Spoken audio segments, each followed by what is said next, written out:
Igreja Vida Cristã em Cristo Jesus, um lugar pleno de amor e da graça do Senhor Jesus. Ministério Pastor Sandro Diniz.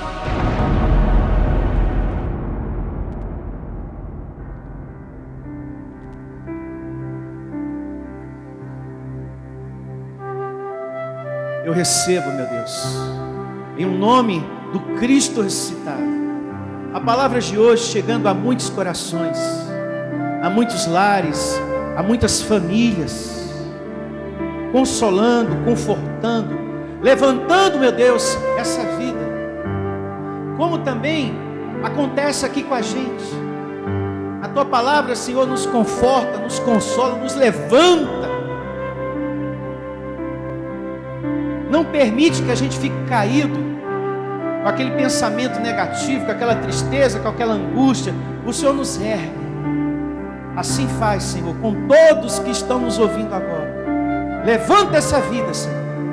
Nada é mais poderoso do que o nosso Deus. Não temas, abençoado, você que está aqui, você que me ouve e acompanha essa transmissão. Não temas, o Senhor é contigo por onde quer que andares. E nada é mais poderoso do que o Deus, Criador dos céus e da terra. Louve a Ele com suas palmas, em o nome do Senhor Jesus. O nosso Deus é poderoso. E vamos à glória de hoje, que tem por título, anote: falar de Abraão é falar da fé, e não de objetos. É a glória que vamos receber na manhã de hoje. Vou repetir: falar de Abraão é falar da fé e não de objetos. Abraão é um personagem muito usado nas igrejas de campanhas e correntes, mas as palavras da Bíblia é para se entender espiritualmente. As palavras de Abraão, as palavras do Senhor Jesus, as palavras dos profetas, tudo que está aqui na Bíblia, é para ser compreendido, entendido de forma espiritual. Não é para um pastor transformar aquela passagem bíblica em coisas para as pessoas pegarem ou levarem para casa. Não é para ele pegar uma passagem bíblica e transformar numa campanha, numa corrente. Isso são coisas criadas. Isso é doutrina de homens. Na fé não pode ter rituais. A fé tem que ser sem rituais. A fé de Abraão não tinha rituais. E nós vamos falar mais adiante, porque o sistema lê: a fé sem obras é morta, meus irmãos. E eles traduzem isso que a pessoa tem que fazer campanha, corrente, subir monte, e pegar pedaço de manto, rosa, sal, e um monte de bugiganga. E se você parar para meditar, quais foram as obras de Abraão? Ele creu em Deus, ele teve confiança, ele se apoiava totalmente no Senhor, era um homem de esperança em Deus. A Bíblia diz que ele cria contra a esperança, não havia mais esperança, mas ele continuava dizendo: Deus, eu vou continuar acreditando em Ti e nas Tuas promessas. O Senhor prometeu que vai me dar o filho, então vai acontecer sim. Essas foram as obras de Abraão. A gente não vê Abraão em nenhum ritual de água, a gente não vê Abraão em nenhum ritual do Vale do Sal, a gente não vê Abraão em nenhum ritual de pegar pedacinho de manto com os profetas, ou com Moisés. A verdadeira fé é sem essas coisas. Isso são coisas criadas. Essa fé com rituais que a gente vê aí nas igrejas. A fé de Abraão foi uma fé, repito, você que está me ouvindo aí do outro lado, sem rituais, sem objetos. Se você parar para pensar no ministério do Senhor Jesus, Ele jamais ensinou algo para que você perdesse o seu tempo com coisas daqui. Ele jamais chegou para os discípulos ou para as pessoas no Sermão do Monte para que as pessoas perdessem o seu tempo com coisas daqui, em buscar coisas daqui, e ficar atrás de objetos ungidos. Pelo contrário, a Bíblia ensina a buscar e a pensar nas coisas do alto, e não nas coisas daqui. E é Jesus Cristo ressuscitado que usa Paulo para dizer isso. O mesmo que nunca ensinou ninguém a buscar objetos. Nós temos que buscar e pensar nas coisas do alto, que não é ficar olhando para cima, para o céu. Você pode olhar para o céu, mas o sentido exato é buscar a palavra que de lá Deus nos deu. Pensar nisso aqui, como está descrito lá em Colossenses capítulo 3, verso 1 e verso 2. Coloca aqui no telão, por favor. Olha só, para a gente remir o tempo, anote. Portanto, se fosse ressuscitado juntamente com quem? Com Cristo. Buscai as coisas lá do alto, onde Cristo vive assentado à direita de quem? De Deus. Pensai nas coisas lá do alto, não nas que são daqui da terra. O que estão fazendo muitas igrejas? Levando o povo de Deus a pensar e a buscar as coisas daqui da terra. Domingo da rosa, domingo do manto, semana do vale. E o absurdo maior que a gente está vendo na internet é o ar profético, o ar ungido, que o pastor sopra numa bexiga, mercadejando a palavra de Deus, vendendo o ar profético. E o Evangelho diz que isso é mercadejar a palavra de Deus, e a gente vai chegar lá. Essa coisa de fé com objetos não tem nada a ver com a Bíblia. E é bom a gente ter essa conversa, falar sobre esse assunto, porque todos que estão no caminho espiritual, que querem desenvolver a sua vida espiritual, precisam saber sobre isso. Porque senão, você fica abençoado de Deus, você que está aqui, você que me ouve, você fica à mercê de uma doutrina com objetos, que é tirado da própria Bíblia, e que tem aparência de coisa boa. O pior de tudo é que o que eles fazem é tirado da própria Bíblia.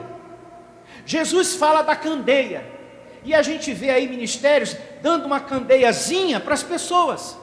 Você vai levar para iluminar o seu lar. Eu já peguei uma dessa no tempo que eu estava no sistema, e a gente vai chegar lá, quando o sentido exato da palavra é outro. Ali está falando do meu pensamento, do meu andar, conforme for o que está aqui dentro. Eu posso andar mal, cheio de ódio, ou não. Se os teus olhos forem bons, teu corpo vai estar luminoso. Mas se teu coração está cheio de raiva, se você maltrata pessoas, maltrata sua esposa, seu marido e seus filhos, teu corpo está como? Está em trevas. Então esse é o sentido que Jesus quis. E a gente vai ler para a gente meditar também. Eu estou antecipando algumas coisas que a gente vai aprender lá na frente. E Paulo diz, ele alerta, cuidado, há muitas pessoas mercadejando a palavra de Deus. O que é mercadejar, pastor Sandro? A palavra é fazer mercadoria dela. Quando a gente liga a televisão, meus irmãos, a gente vê, é um fato, homens com título de bispo, com título de pastor, de missionário A, missionário B, que veio não sei de onde, apóstolo, fazendo da palavra de Deus uma mercadoria, e eles tiram da Bíblia, o ritual da água, tira da Bíblia. Eles falsificam a palavra de uma maneira que, se tu tiver uma caneta na mão, é campanha na certa. Campanha da caneta azul. Caneta azul. Eles fazem também, eles são bons nisso. Eles falam bem. Eles trabalham com a sabedoria deles, que não é a sabedoria de Deus. A sabedoria de Deus é outra. Eles são bons, eles falam bem, eles falam bonito. Eles explicam bem. E ali na televisão, você vai vir nesse domingo. Você quer o teu filho salvo, porque ele está perdido. Então você vai trazer uma camisa branca para colocar no altar. Uma unção aí sim, ele vai ser liberto. Ritual. Na fé não tem que ter ritual nenhum. Amém? Não tem que ter camisa branca, não tem que ter azeite, não tem que ter a mão do pastor. Tem que ter a nossa confiança em Deus. E mais nada. Então, mercadejar a palavra é fazer mercadoria dela, é fazer uma doutrina, é inventar um objeto, uma campanha, naquela leitura da Bíblia, puxar aquilo para o lado financeiro, materialista. E Paulo fala sobre isso, na sua segunda carta aos Coríntios, capítulo 2, verso 17, você pode abrir a sua Bíblia agora, e também acompanhar aqui, ó, no telão. E veja o que diz o Evangelho, hein? Há muitos lá fora, mercadejando a palavra de Deus, principalmente esses que estão aí, vendendo o sopro profético, o ar ungido, fazendo campanha do sal, do manto, é tanta coisa abençoada, em nome de Deus. E veja o que diz o apóstolo da graça: porque nós não estamos como tantos outros, mercadejando a palavra de quem? De Deus. Antes, em Cristo é que falamos na presença de Deus. Todo o meu testemunho tem base na vontade de Deus, Paulo está dizendo. Com sinceridade e da parte do próprio Deus, porque Paulo, quando escreve a carta dele aos Gálatas, ele diz: olha, esse ensinamento não é sabedoria minha, foi dada por Deus. Capítulo 1, do verso 6 por diante. Eu não aprendi de homem algum, ninguém me ensinou, mas eu aprendi do próprio Deus. Então, por isso que ele falava, ó, é na presença de Deus que eu afirmo para vocês que o que eu ministro não é minha sabedoria, é o Evangelho do próprio Deus. Graças a Deus. O apóstolo Paulo aqui nessa narrativa, estava aqui se referindo à conduta de falsos servos, que já na época dele, já estavam mercadejando a palavra de Deus, que para ganhar dinheiro estavam dispostos a tudo, inclusive a falsificar as escrituras, ou seja, de cometer aquilo que eu já ensinei aqui para vocês, o crime da fé. Porque é um crime da fé você tirar algo da Bíblia e transformar essa passagem bíblica em uma campanha, em um objeto para você levar para casa. A lâmpada que vai iluminar o lar e afastar todo o mal. O ar profético que você vai levar na bexiga, quando chegar em casa, solta esse ar, viu? E o mal vai embora. Eu acho que é outras coisas que vai acontecer, dependendo do bafo desse pastor, vai cair a gente dentro de casa. Ou contaminar as pessoas, né, por causa do Covid aí. Enfim, muita coisa pode acontecer, menos o que ele está dizendo. Menos o que ele está dizendo. Então há muita gente fazendo da palavra de Deus uma mercadoria. E Deus alerta, nos exorta, repreende, nos dá o recado disso aí, desde o tempo de quem? Do apóstolo Paulo. A Bíblia, o Senhor Jesus, em um determinado momento, ele fala da parábola da candeia. Eu vou tocar nesse assunto porque eu já fiz parte do ministério e eu vi muito isso. A campanha da candeia. E eles pegavam essa passagem bíblica, que fala da vida espiritual, e transformava isso numa mercadoria, em uma candeiazinha para as pessoas levar para casa. Quando o Senhor Jesus fala da parábola da candeia, ele estava falando da vida espiritual, da maneira de pensar. Conforme você pensa, você pode trazer iluminação para a sua vida ou não. Se o teu pensamento for ruim, de vingança, isso não vai trazer iluminação nenhuma para a tua vida. Agora, se o pensamento for de perdão, isso vai trazer iluminação para a tua vida. E o teu corpo não vai ser o quê? Trevas.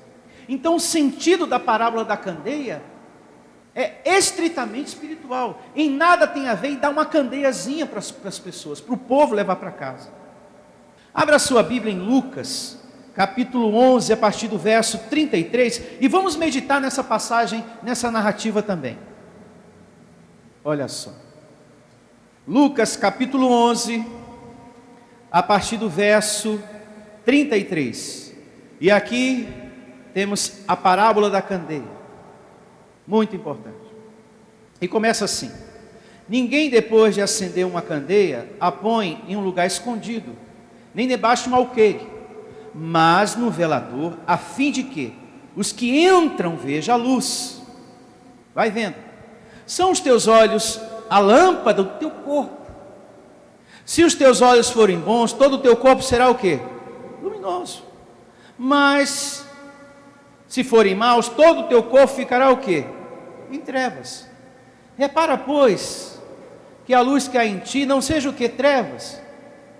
Se, portanto, todo o teu corpo for luminoso, sem ter qualquer parte em trevas, será todo resplandecente como a candeia, quando se ilumina em plena luz.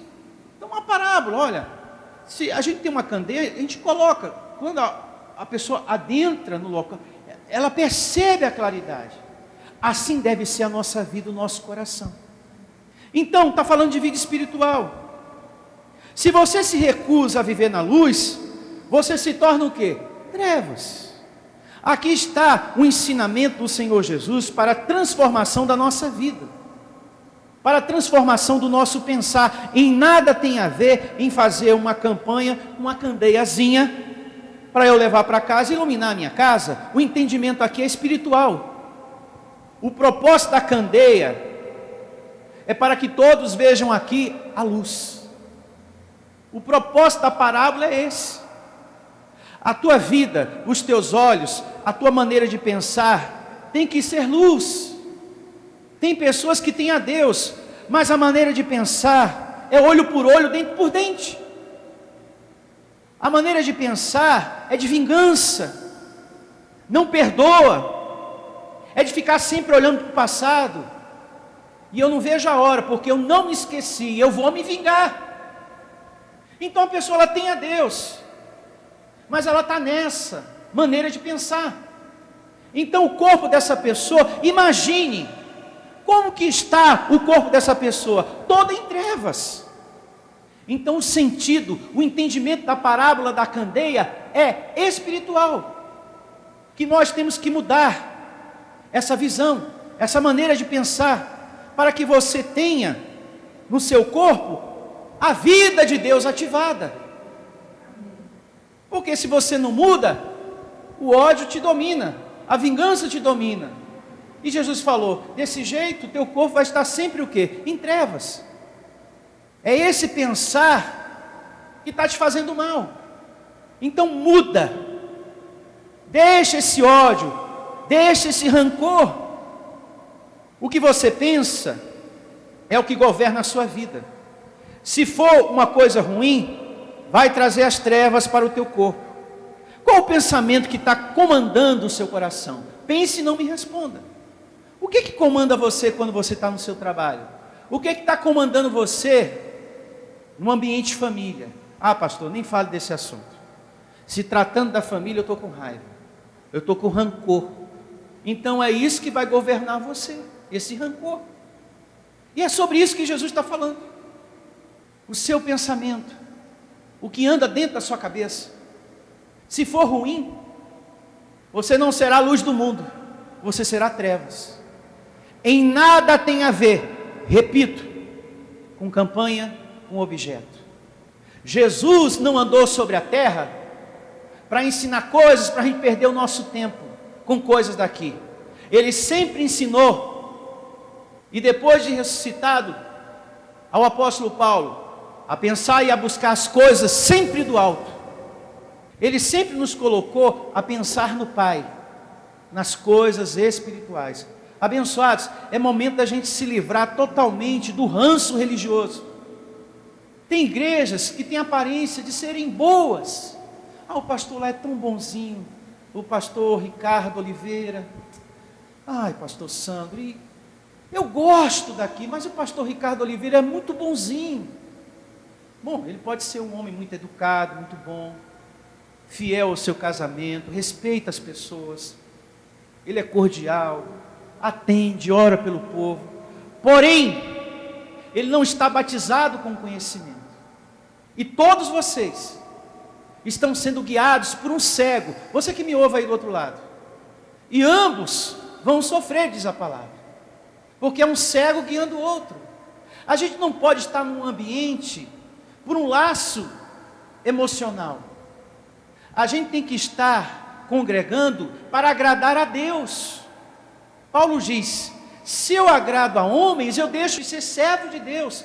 E quantas não são as pessoas que já deixaram de ser servo de Deus há muito tempo? Eu não saio daqui porque é o meu bispo, é o bispo do meu coração. Vem cá, meu bispo. E o bispo está ali pregando condenação, inferno em chamas, você é um pecador, o demônio está no teu marido, e cuidado, o inferno está aí, e é inferno em chamas. E se você não pagar o preço, Deus não vai te abençoar. Existe uma maldição hereditária na tua vida. A tua vida está assim, tem um demônio, emperrou tudo essa semana. Diabo, tem olho grande, tem magia negra, tem macumba, tem isso, tem aquilo. Isso não traz paz para ninguém, isso não é evangelho. Mas ele é tão bom assim mesmo, pastor. Então tu gosta de coisa estragada mesmo. Não tem jeito. Sabe aquela pessoa, meu Deus do céu, que tem gente que diz assim, ela apanha, mas ela gosta. Ele passa o dia todinho no bar do Zé, mas ela não larga ele. Tem gente assim, se tratando da vida conjugal, né? Há pessoas também assim, dentro de igreja. Ela já até entendeu. Eu sei que tem coisa lá na igreja que não está certo. Mas eu amo meu bispo. Bom, você continua amando, mas passa a agradar a quem? A Deus. Olha, bispo, eu gosto muito do senhor, mas estando aqui e fazendo o que o senhor ensina para a gente, eu estou deixando de ser servo de Deus. Não, que é isso, está amarrado. Isso é pensamento do capeta na sua cabeça, hein? Tira isso da cabeça. Quem foi que falou para ele? Que eu fui na igreja. Não, esse pastor aí, ele tem um demônio na vida dele. Eu já ouvi falar desse pastor. Ele é endemoniado, esse pastor Sandro aí. Viu? Cuidado, tem um capeta nele aí. Como que pode ter um capeta em mim se eu falo que ele está destruído? Hebreus 2,14. Então, abençoados, você está no caminho certo. Só falta, em muitas pessoas que estão me ouvindo, a atitude de estar aqui congregando. Tem muita gente que está me ouvindo, mas que ainda está nessa. Que aqui eu faço parte do louvor, pastor. Eu canto aqui na igreja. Inclusive aqui na igreja também prega a graça, né? Eu faço parte do louvor, eu amo aqui. Eu não posso largar meu pastor. Aí teu pastor está aí, misturando a lei com a graça também. Por quê? Caderninho de oração, dia para isso, dia para aquilo. Semana das causas impossíveis, domingo dos filhos de Deus. Você acha que isso é o que, abençoado? Evangelho da graça? Pastor, eu já percebi que isso está errado, eu até já comentei. Mas ele é o meu pastor do coração. Sim, ele continua sendo, mas você precisa estar na verdade, porque lá em Gálatas capítulo 1 diz, se tu continua aí, nesse ritmo, você já deixou de ser servo de Deus há muito tempo, e agora você sabe. Antes você não sabia, eu estou te falando. Em graça, não pode ter nada do homem. A fé verdadeira não pode ter ritual nenhum. Eu já falei e repito, o ministério que prega a graça, o pastor não tem que fazer dia disso nem dia daquilo. Ele tem que pregar a palavra. Quarta-feira, dia da palavra. Domingo, dia da palavra. Sexta-feira, dia da palavra. Segunda-feira, dia da palavra. Mas não tem a sexta-feira da oração, não? Não, todo dia a gente ora. Mas dia específico para isso? Não, porque isso é da lei. Isso é um ritual sendo colocado na fé. E a fé verdadeira, ela é sem rituais, sem objetos, sem essas coisas, em nome de Jesus. Tem pastor que fica floreando a coisa, para ver se vem mais, ou segura quem está. As pessoas têm que estar no ministério, que prega o evangelho por conversão, por entendimento, e não por bajulação, e ficar ligando para a pessoa também, mandando zap, bom dia, boa tarde, uma boa noite de sono. Já acordou? 5 horas da manhã, bom dia, aqui é o pastor. Aí vai depois, na hora, já almoçou? Um bom almoço abençoado, hein? Mas tudo naquele propósito, para a pessoa não deixar de ir para a igreja, não deixar de levar o dízimo, aquela coisa toda. Pastor, pelo amor de Deus, sai dessa, porque senão se está indo poucas pessoas, vai ficar menos ainda, porque você não está obedecendo em primeiro lugar a Deus. A Deus, pastor. Mas se a gente não fizer, se a gente não florear, pastor, os irmãos não vêm. Eu aqui não faço nada disso e as pessoas congregam. E aí, o que é que tu me diz? As pessoas vêm, louvam a Deus, adoram, semeiam, elas participam, porque a graça tem que ser uma graça com verdade. Ah, mas isso pode também afastar o irmão? Sinal é que ele nunca foi cortado, nunca foi um convertido no teu meio durante esses 10 anos. Porque uma pessoa de fato, de verdade, que quer caminhar na espiritualidade, na verdade, desenvolver a vida espiritual, ela aceita esse ensino que eu estou dando aqui. Ela não aceita outra coisa não. Então falar de Jesus, falar de Abraão, falar do Evangelho, é falar da fé, é falar das coisas espirituais. Amém? Sem os objetos, em nome de Jesus. Muitos pregadores leem uma narrativa que está em Tiago 2,17, e lá diz: a fé sem obras é morta. Coloca aqui no telão, por favor. Tiago 2,17. Eles usam muito isso para falar de Abraão, porque a narrativa fala de Abraão. Eles usam isso aqui para colocar o povo em campanhas, em objetos e muitas outras coisas. Olha só. Assim também, a fé, se não tiver obras, por si só o quê? Está morta, meu irmão. A fé sem obra é morta. Então eles traduzem que as pessoas têm que fazer correntes, campanhas, que as pessoas têm que ter na igreja algo para pegar, algo para levar para casa. Nada disso tem a ver com a passagem da Bíblia. Repito, isso é mercadejar a palavra de Deus. Quando a Bíblia fala que a fé sem obras é morta, pense em Abraão, porque aqui vai falar de Abraão no verso 23, se você ler. Abraão creu, isso foi suficiente para a justiça de Deus na vida dele. Creu, essa foi a obra de Abraão. Verso 23. Pastor, é verdade, por que eu nunca li esse verso também? Quais foram as obras de Abraão? Vamos pensar. Ele teve fé? Sim. Ele creu em Deus? Sim. Uma fé acompanhada de atitude. Se você pegar tudo que fala de Abraão, você vê ele em algum ritual de água, você vê ele em algum ritual de manto, de campanha, de corrente, de sal, do ar profético, seja lá o que for, do feijão ungido. Você não vê ele envolvido com nada disso. Você vê um homem, você vê uma fé acompanhada de atitude. E mais, as obras de Abraão não foi só a fé, não foi só o crer, mas a obediência a Deus. Foram as obras de Abraão. Além da perseverança e da confiança que vamos falar. Mas coloca aqui, Hebreus 11:8. Olha aqui um exemplo das obras de Abraão. Pela fé, Abraão, quando chamado, obedeceu a fim de ir para um lugar que deveria receber por herança, e partiu sem saber aonde ia. Essa narrativa está lá em Gênesis. Lembra daquela parte que Deus fala: Abraão, larga tudo aí, tua parentela, e vai para um lugar que eu te mostrarei. E ele foi, em obediência a quem?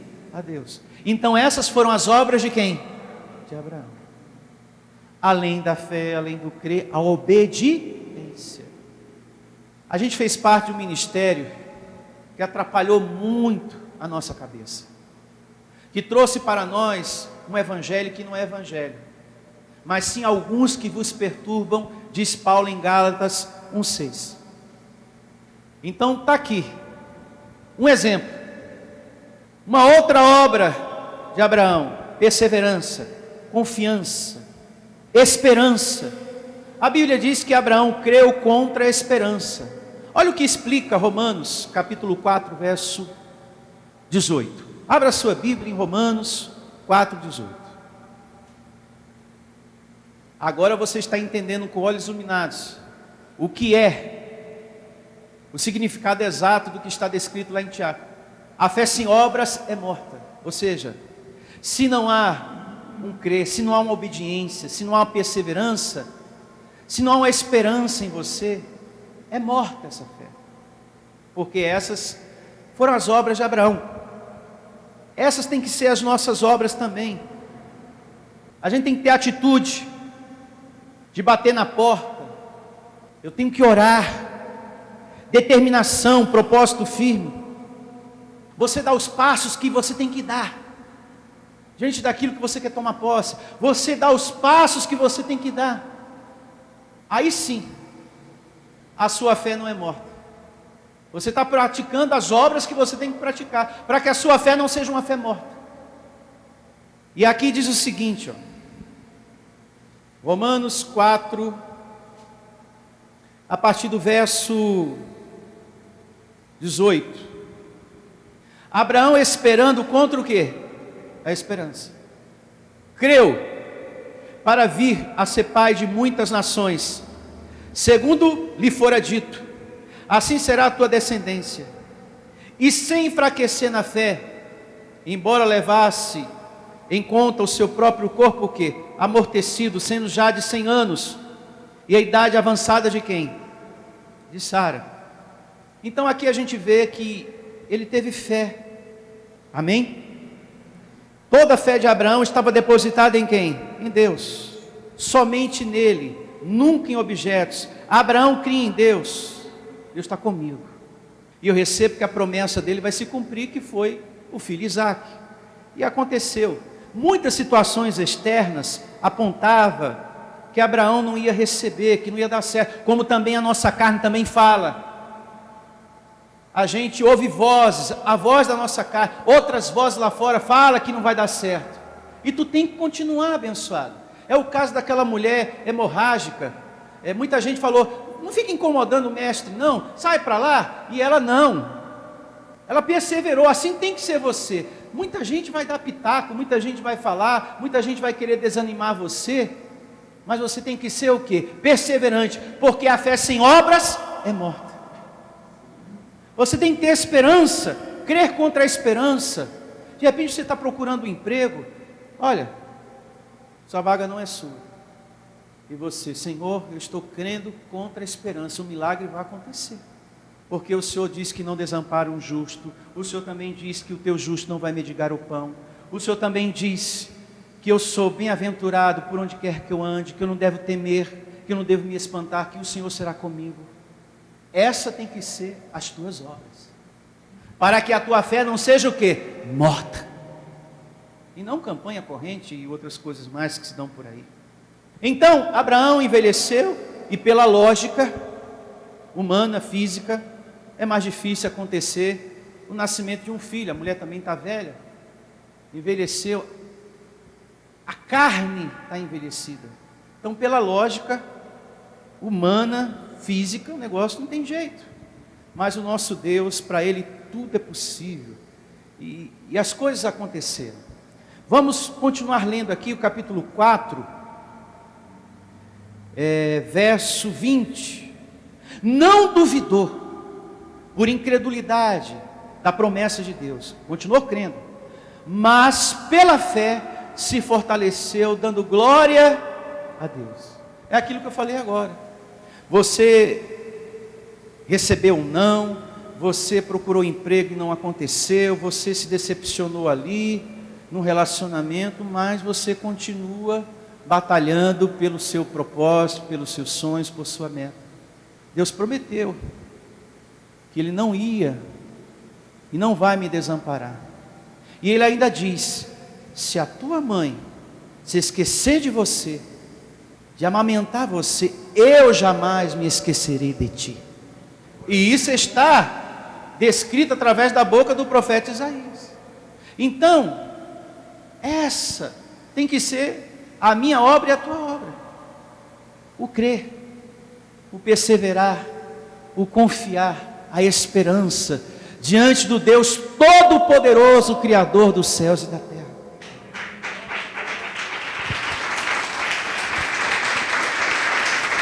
Meu irmão, você que está me ouvindo, se envolva com a palavra. Mas hoje, domingo, pastor, agora mesmo, tardezinha, vai ter a campanha dos atalaias, eu não posso faltar. Esse é o problema. E lá, pastor, a missionária vai me dar a vez da palavra. E agora lá eu tenho um cargo. Eu sei que está errado algumas coisas, mas eu faço parte do louvor também, né? Aí não dá, pastor. Segundo a Bíblia, deixou de ser servo de Deus para agradar a quê? A homens. É isso aí. Eu prefiro agradar a Deus, assim como Paulo, do que ser servo de homens. E receba você também em nome de Jesus. Bom, vamos agradecer a Deus por essa boa e preciosa palavra. Fique de pé em nome de Jesus. Amados, o que eu preguei para vocês está tudo na Bíblia. É só viver.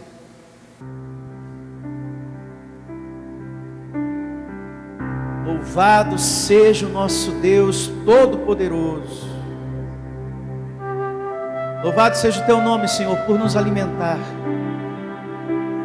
por semear a tua palavra uma vez mais em nossa vida, o teu evangelho em nossa vida, Senhor.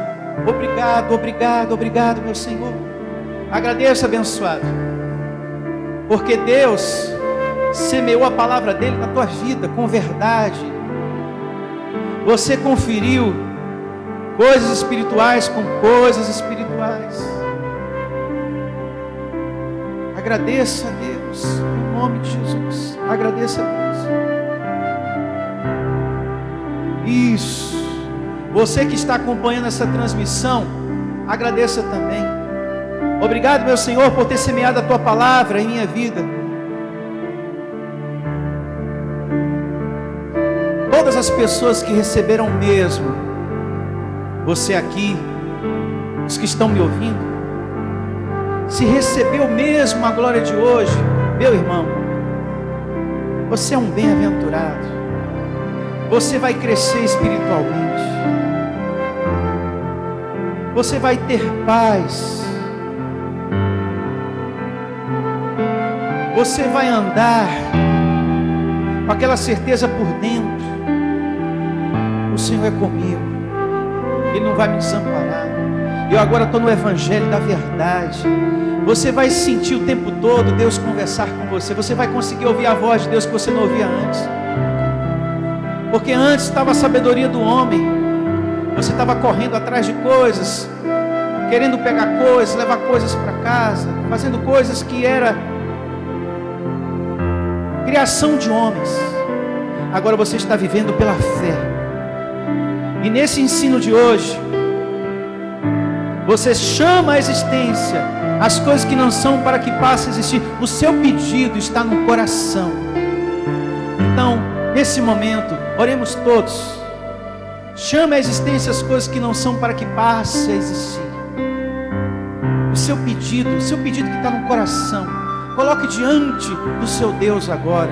Meu Senhor, essa é a minha necessidade, é isso que eu preciso. É tudo isso que eu necessito de Ti, Senhor. Me ajude. O Senhor é tudo para mim. Eu não quero outra coisa.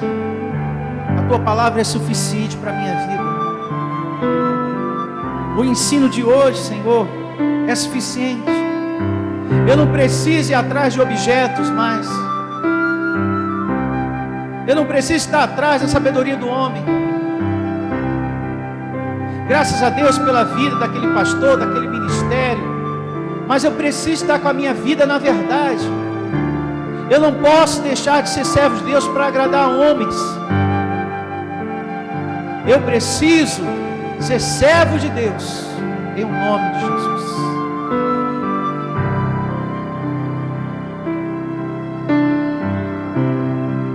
Confesse: eu sou mais que vencedor.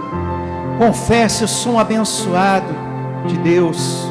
Confesse isso. Confesse: eu sou capaz. Eu sou capaz. Eu vou superar tudo isso. Eu vou conquistar. Eu vou conseguir.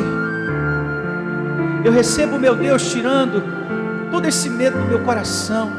Eu recebo que Ele é comigo por onde quer que eu ande. Vai dar certo para mim. Vai dar certo. Vai dar certo. Vai dar certo. A situação vai mudar e vai mudar para melhor. e vai mudar para melhor, e vai mudar para melhor, em o nome do Cristo ressuscitado. Que assim seja. Amém e graças a Deus. Louve ao Senhor com suas palmas.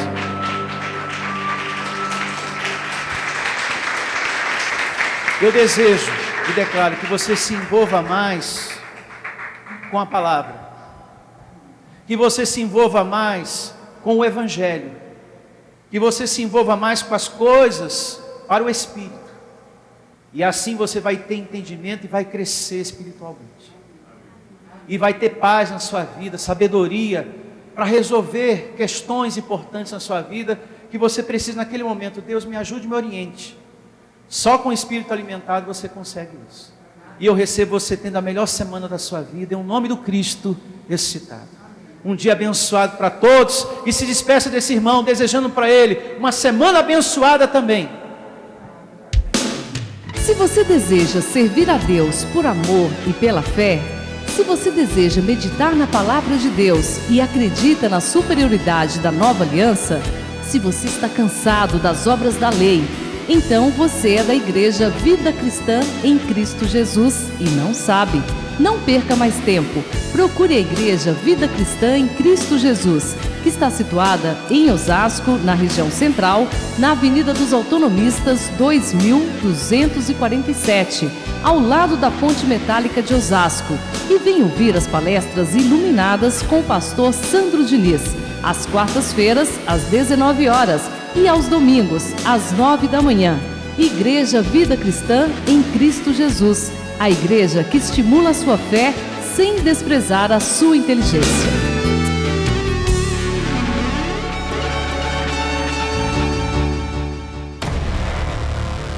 Igreja Vida Cristã em Cristo Jesus, a igreja que estimula a sua fé sem desprezar a sua inteligência. Ministério Pastor Sandro Diniz.